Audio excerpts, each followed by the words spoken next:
ดีพ่อแม่พี่น้องทุกฝ่ายในนี้ท่านได้กำลังเริ่มพิธีภูมิเทวนาเทพเจ้าที่สิงสถิตอยู่พระพุทธศาสนาไม่สังฆเทวดาเท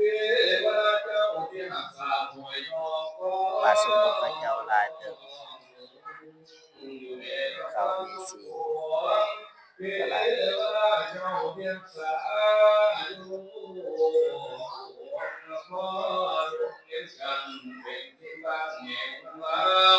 บัดนี้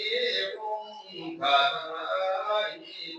ลายสุดคนพักกับกันนำเนาะก็มี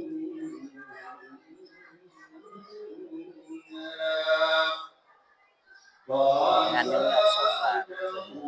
อาหารต่างๆก็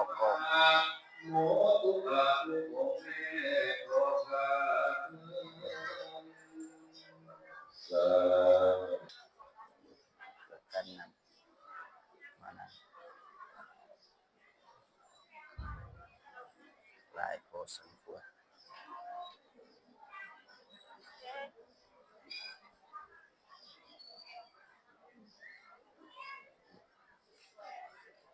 อย่างนี้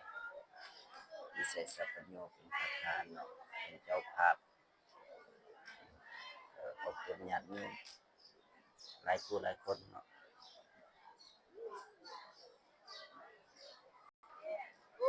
งามงาม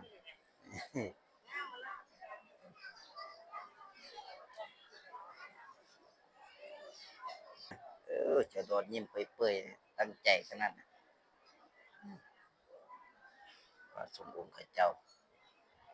หลายพอสมควรบาทมื้อนี้ก็มี95 บาทเนาะหลาย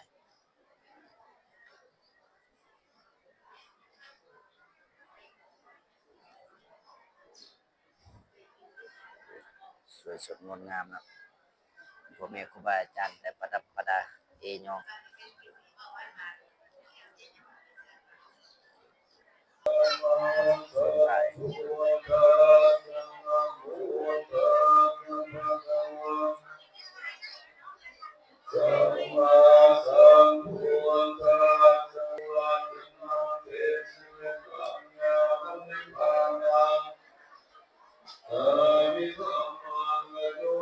หลาย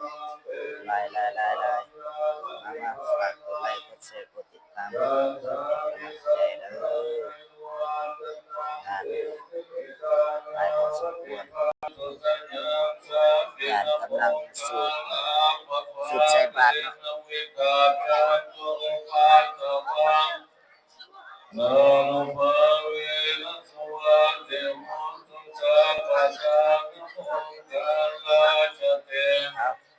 ขอบคุณขอบใจนำ FC หมดทุกคนเด้อฝากกดไลค์กดแชร์กดติดตามเป็น